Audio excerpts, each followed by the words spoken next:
I did a little script and I will be reading from my script.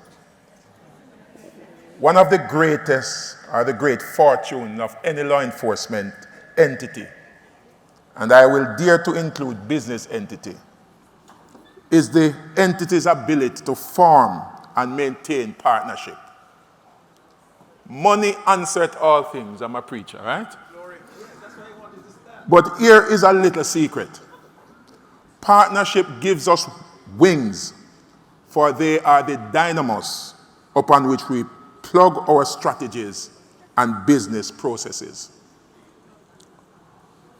The current security landscape and transnational nature of the criminal actors present dynamic challenges for each agency, and therefore behoves each of us to become active participants in forging mutual beneficial engagement to effectively and efficiently respond and remain relevant in light of these shifting threats. Furthermore, our good intentions, concomitant with our shrinking or limited budgets, are not enough for agency to effectively counter these threats alone. History, crime prevention study, as well as each of our own organization successes, points to positive impact and practical benefits from interagency partnership that interagency partnership provides.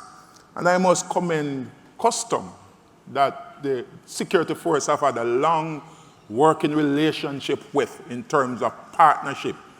And we have seen significant benefit through this partnership.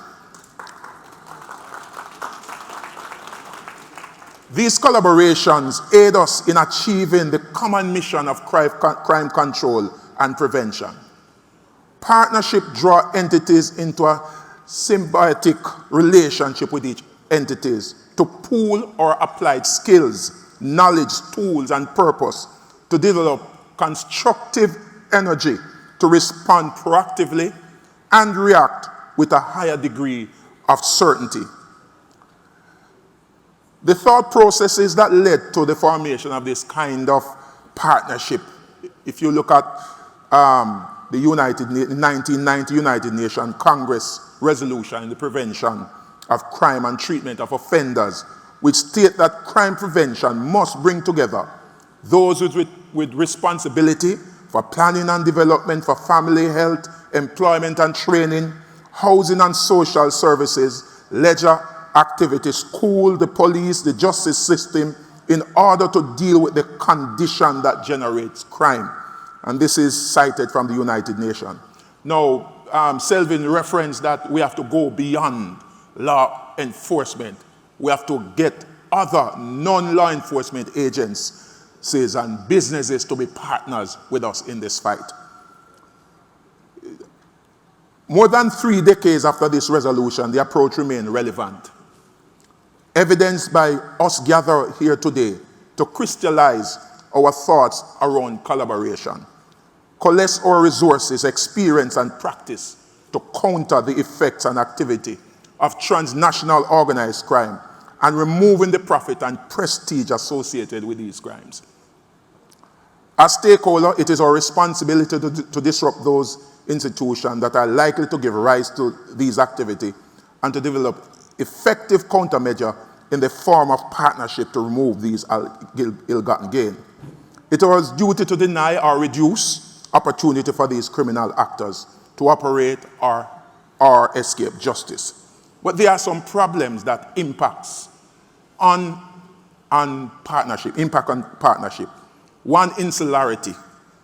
Entities finding safety in silos, for example, sharing of intelligence. Issues with service level agreement, timelines in the delivery of service. There's also the mistrust and preconceived notion that hinder the interagency cooperation. And that is very important, that as we seek to forge and expand the level of cooperation that is required to treat with this monster. Organized crime go beyond the realm of traditional concepts of criminality and cannot operate out of the fiscal landscape. Moving forward as stakeholders, we must embrace the 4 strategic principles as exposed by the UNODC Toolkit on Organized Crime.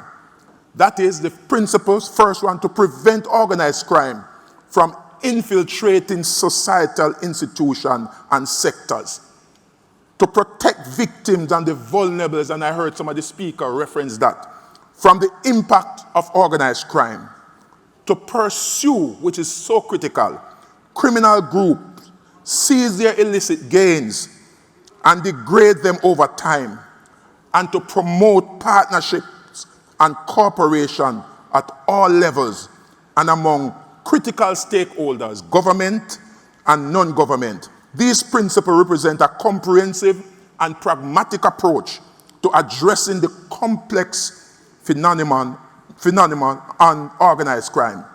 Based on the importance of partnership, cooperation, and collaboration, there's no place for insularity or unhealthy competition among stakeholders if the fight against organized crime, and in particular financial crime, is to be won. There is no dodging the conclusion that multi-sectoral public-private partnership in practice is a force for good.